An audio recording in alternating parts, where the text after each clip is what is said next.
What is up, everyone? Rollin' Dirty coming back at you again with another video. It's the Thanksgiving Day weekend, and today's Thanksgiving Day. As a result, I'm not working, which gives me a chance to get out a little earlier than I normally do and go for a ride. Today I'm riding the Sherman-S, and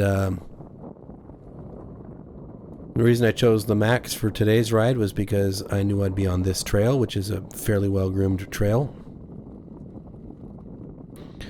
And my goal today was to get in as quick of a ride as possible and see if I can get some good footage of me sending it on the Sherman-S to the best of my ability without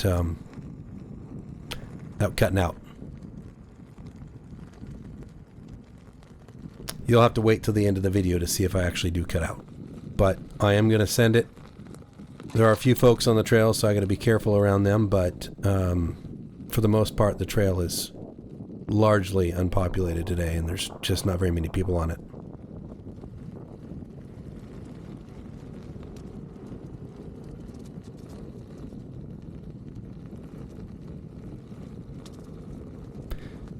Some of you with a keen eye may recognize that the headlight on my Sherman is different than what you're used to seeing, and that's because I'm in the middle of trying some different headlights out. The factory headlight is kind of got a spotlight effect, which gives you decent visibility straight ahead, but it's a little blinding for oncoming traffic, and it doesn't give you much coverage on the sides. The headlight I'm trying today offers a little bit better beam pattern, a little better control on the left and the right, and isn't nearly as blinding to oncoming traffic. The jury is still out, however, as to which one I will determine is the best, so stay tuned for a video where I talk about some of the different options you can go with for the Sherman-S as far as a headlight. Same should apply for the OG Sherman as well, since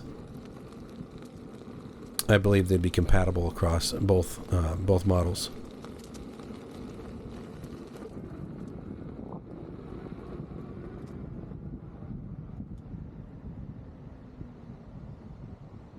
This right here, guys, is the reason I like this trail. There's just so much natural beauty on the trail. I mean, this bridge, I don't know how old it is, but at one point I think a train went across here. And so there's some of this really old construction that still exists that they keep up, so it's usable for foot traffic. And it's pretty nice, especially on a day like today where it's nice and cool, but the sun's out. A few clouds in the sky, no rain.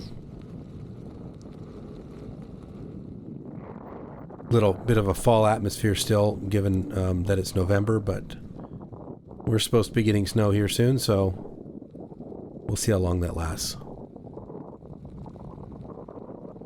All right, for again, another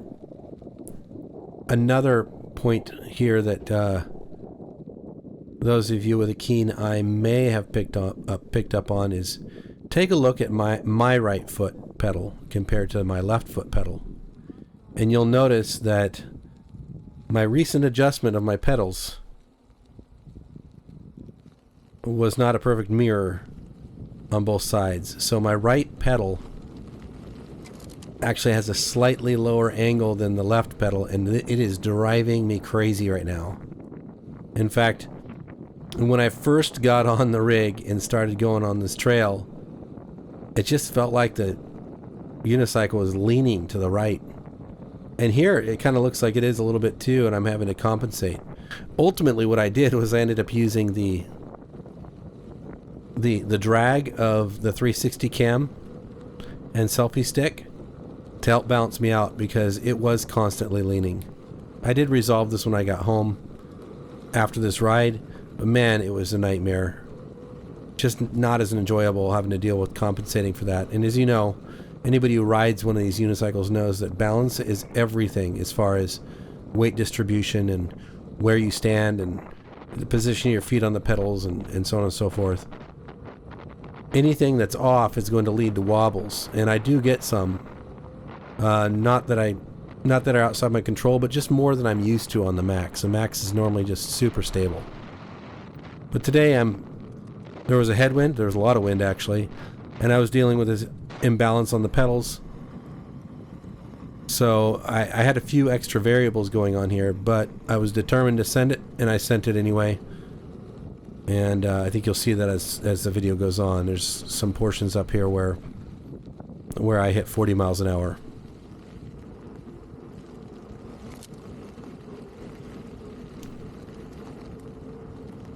Yeah, this part right here was not expected.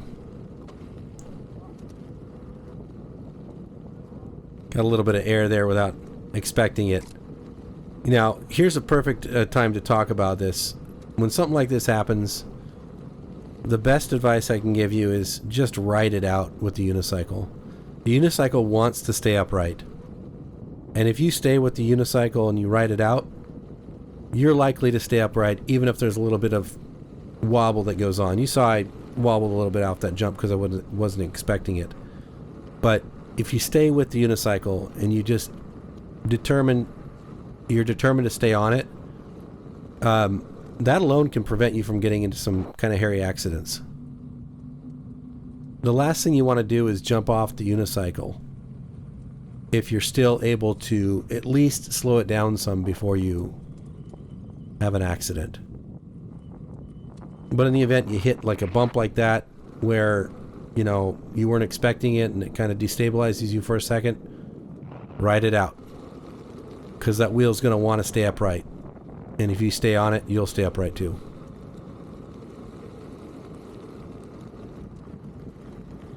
There's another one coming up here where there's a stick across the road. And I didn't think it was a stick. I thought it was like some bark that had fallen off of a tree branch. But it's an actual stick. And I couldn't get around it, so I had to choose the best route right through the middle. You'll see it. There it is.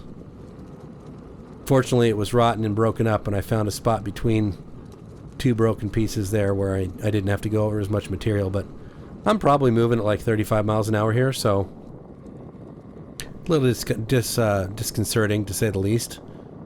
But you know, that's the kind of stuff you have to expect on trails. There's going to be obstacles one day that weren't there the day prior.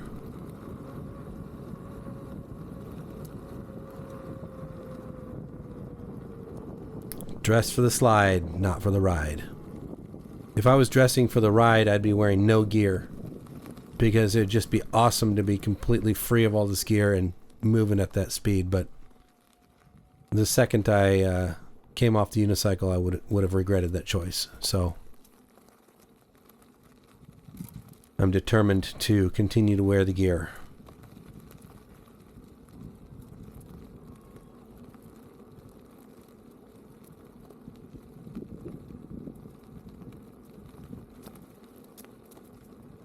It's fun coming across people on the trail from time to time. Their reactions are always interesting and sometimes funny.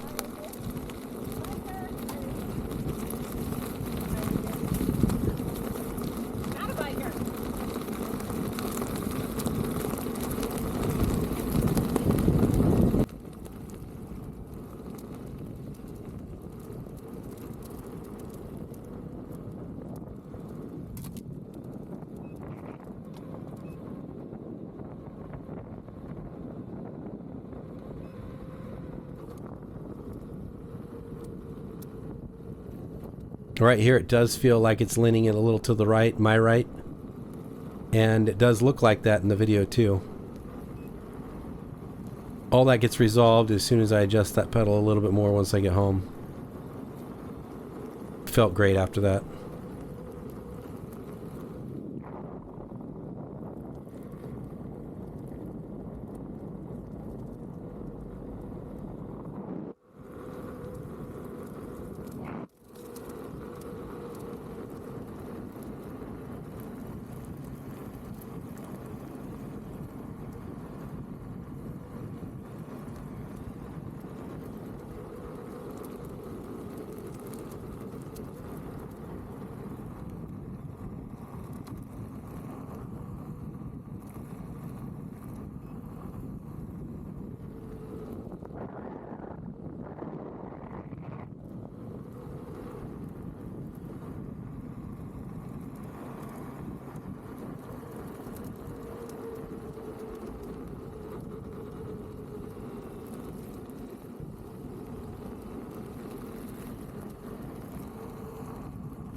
Alright, coming up here, you'll hear some beeps from the unicycle. That means I'm basically hitting the alarm. This is probably about 38, 39 miles an hour.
As always, if you ever find yourself interested in getting into this lifestyle or making a purchase on any of these kinds of vehicles, unicycle, scooter, whatever, I've got an affiliate link in the description box below.